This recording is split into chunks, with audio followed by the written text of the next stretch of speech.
The biggest volcanic eruption ever recorded, tsunami warnings issued across several countries, an eruption so big that it even reshaped the Pacific seafloor. Even though most of us didn't even know about the eruption, could such a huge explosion have an impact on our future? Stick till the end to find out. The day was the 15th of January 2022. Tonga Hapai volcano produced the biggest eruptions the world has ever seen. For reference, it was 100 times stronger than the Hiroshima nuclear explosion. A blast so big made sure that its presence was known across the world. The blast was so thunderous that it could be heard all the way in Alaska, which is 10,000 kilometers away. The word thunderous reminds me the radio wave listening instruments had spotted over 200,000 lightning flashes in the plume. One could say that the seafloor was reshaped. The debris from the volcanic eruption covered a distance of over 80 kilometers from the place of incident.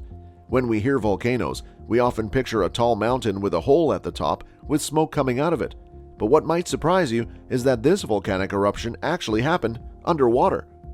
As the volcano erupted, the ash and water vapor were sent to heights of 57 kilometers into the sky, and the debris that was displaced amounted to 10 cubic kilometers. Now, if you want to know how big that is, it's roughly the same as 4,000 Egyptian pyramids. The debris was mostly ash and rock. The volcanic crater became deeper than it used to before the blast, 700 meters to be precise. Now, one must be wondering where exactly this happened, just in case you should be worried if something like this happened again.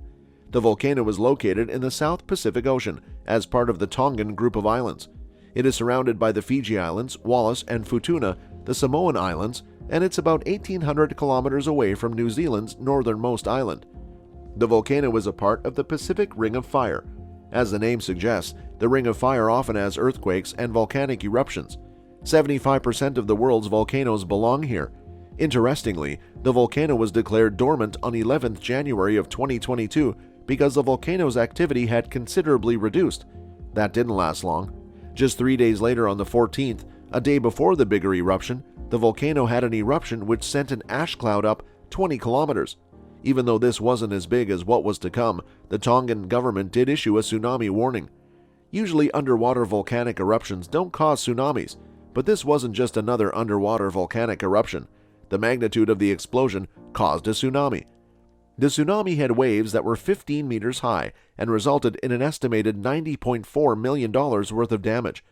2 people were killed in Peru and 2 fishermen were injured in San Gregorio, California. Around 4 people in Tonga died.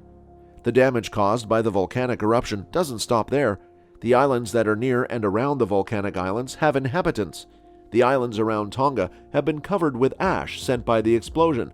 It colored the islands gray, which gave it a moonish appearance when viewed from the satellites. Ash particles are extremely harmful for the lungs. What's even worse is that ash has contaminated the water bodies. Even though volcanic ash helps plants to grow by acting as a fertilizer, the ash was sent so high into the sky that it ended up blocking the sun's rays. The lightest particles that were sent into the sky are very likely to penetrate the stratosphere. What this means is that the ash in the stratosphere would stay in the stratosphere and will go around the world, and this could last from months to years. The ash particles also contain sulfuric acid, hydrogen sulfide, and hydrochloric acid, so it's very likely that when these particles come down, they could as well be causing acid rain. The ash and debris also pose a threat to marine life and chokes coral reefs, which prevents rising water levels. Scientists and other researchers are observing the various patterns in the aftermath of the situation. Understanding the patterns could mean that such situations or disasters could be predicted much earlier in time, and precautions could be taken on how to deal with it and what comes after. NASA studies such eruptions because there used to be many volcanoes on Mars, which could be possibly surrounded by water just like the ones on Earth. With Mars and Earth being quite similar, could this be a warning sign for the future? Would we be seeing an interruption that could possibly outperform the January 15th Tonga eruption? If we do, how much would it affect us? Let us know what you think in the comments below. Don't forget to like and subscribe for more interesting videos. Volcanow thanks you for watching. Your like and subscribe would be very much appreciated. See you in the next one.